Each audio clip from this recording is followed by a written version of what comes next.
নমস্কার বন্ধুরা, কেমন আছেন আপনারা সবাই? আশা করছি আপনারা সবাই খুব ভালো আছেন।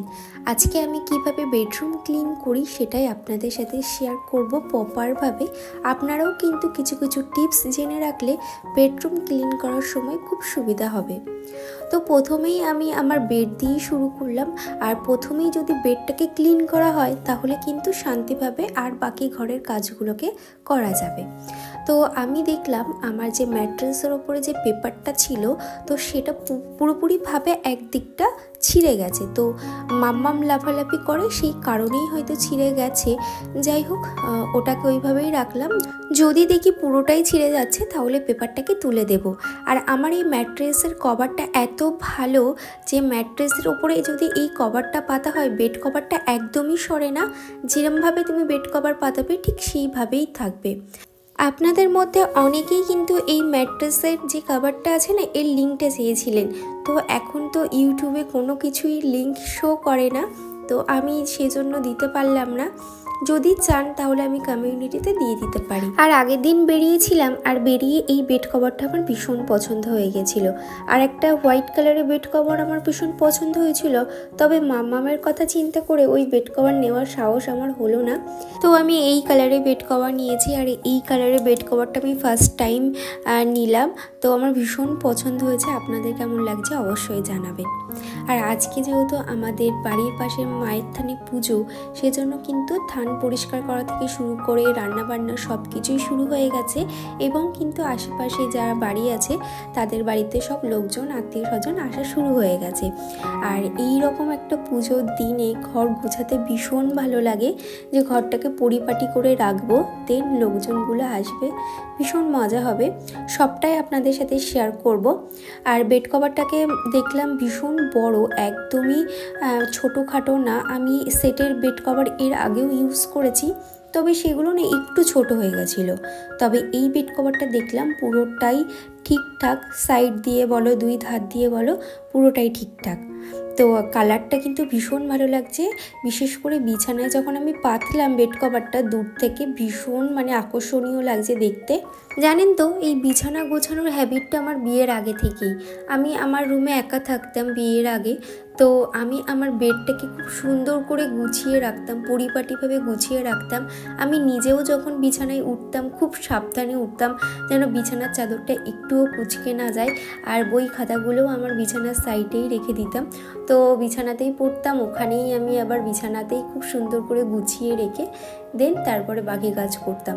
তো সেই হ্যাবিটটা আমার এখনও আছে। আমি বিছানা খুব পরিষ্কারভাবে আমি গুছিয়ে রাখতে পছন্দ করি, আর যেটা কিন্তু একটা ঘরকে খুব আকর্ষণীয় করে তোলে। তো বিছানাটা যদি গোছানো থাকে আর বেড কভারটা যদি একটু পরিষ্কার পরিচ্ছন্ন থাকে, তাহলে কিন্তু ঘরটা অনেকটাই পরিষ্কার লাগে। দেন এই টেবিলটাও মুছে নেব। আর আমার ল্যাপটপের ওপরে আমি একটু আর্ট করেছিলাম, আর অবশ্য ল্যাপটপের ওপরে আমার স্টিকার মারা, তবুও দেখুন ওই যে লাল লাল মতন যে ফেব্রিক কালারগুলো হয় না, ওগুলোর ওপরে লেগে গেছে। তো যাই হোক, আমি একদমই বুঝতে পারিনি। তারপরে এই যে টেবিল ল্যাম্পটাকে মুছে এখানে রেখে দিলাম। তারপরে বেরিয়েছিলাম একটু বসিরহাটের দিকে, বেড কভার আনতে গেছিলাম। তো সেখান থেকে এই যে একটু আর্টিফিশিয়াল ফুল নিয়ে এসেছি।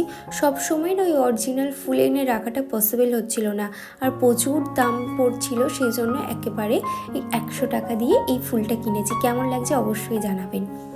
আর এই যে মানি প্ল্যান্ট গাছটা, এই গাছটা এত সুন্দরভাবে বাড়ছে, আপনাদের কি বলবো, খুব সুন্দর পাতা গজিয়েছে। তারপরে আমার টেবিলটাও মোটামুটি গোছানো কমপ্লিট হয়ে গেছে। এই হচ্ছে আমার টেবিলের ফাইনাল লুক। আর তারপরে টেবিলটাকে ভালো করে মুছে নিয়ে ল্যাপটপের ওপরে রুমালটাকে দিয়ে নেব। আর এই যে আমার ড্রেসিং টেবিলটা আছে, খুবই ছোট, তবে আমার খুব পছন্দের। ছোট হলেও মন্দ না। আগের দিন বাজার থেকে নিয়ে এসেছিলাম এই ফেস ওয়াশটা। এই ফেস ওয়াশটা এত ভালো, আপনারা যদি মেকআপ করার পরে মেকআপ রিমুভার দিয়ে মেকআপ রিমুভ করার পরেও যদি এই ফেস ওয়াশটা আপনারা ইউজ করেন, বা ডাইরেক্ট যদিও বা ইউজ করেন, আপনাদের ফেস থেকে যাবতীয় মেকআপ বলুন, অয়েল বলুন, সমস্তটাই ক্লিন করে দেবে। এত ভালো। আর এটা হচ্ছে আমার ভাইরাল তেল, যেটা ইউজ করে আমি সত্যিই খুব উপকার পেয়েছি। যেমন খুশকি দূর করবে, আপনার চুলটাকে লম্বা করতে সাহায্য করবে, সাথে সাথে যদি হেয়ার ড্যামেজ থাকে সেটাও রিপেয়ারিং করবে। তারপরে ঘরটাকে একটু টুকটাক যা কাজ আছে ঘরের মধ্যে সেগুলোকেই করে নেব, যেমন দরজা, ড্রেসিং টেবিল এগুলোকে মোছা। আর আমি কলিং দিয়ে মুছছি, কারণ আমি 2 দিন ধরে এতটা শরীর খারাপ হয়েছিল যে 2 দিন ধরে আমি ঘরের এই টুকিটাকি কাজগুলো করতেই পারিনি। তো আজকে যেহেতু মায়ের পুজো, তো ভাবলাম এই কাজগুলো সেরেই রাখি। তারপরে ঘরদোরগুলো একটু মুছে নেব।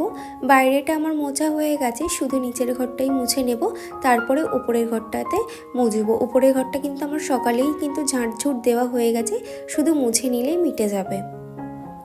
তারপরে না স্নান করে নেব। এখন অনেকটাই বেলা হয়েছে, প্রায় 12:30 মতন বেজে গেছে। তো আমার নিচের সমস্ত কাজবাজ কমপ্লিট, সমস্তটাই পরিষ্কার করেছি আর স্নান করে নিয়েছি আর শ্যাম্পুও করেছি। আর মাম্মামকে স্নান করেই খাইয়ে দিয়েছি, ওর শরীরটা আবার একটু খারাপ করছে, LM4 যে ওষুধটা হয় সেটা আমি ওকে দিয়েছি। আর বাইরে খিচুড়ি রান্না হচ্ছে, আমাদের মায়ের আজকে আমাদের বাড়ির পাশে মায়ের দেবীর পুজো, সেখানে খিচুড়ি ভোগ দেওয়া হয়, তো বাইরে খিচুড়ি রান্না হচ্ছে। চলুন আপনাদেরকে একবার দেখিয়ে আসি।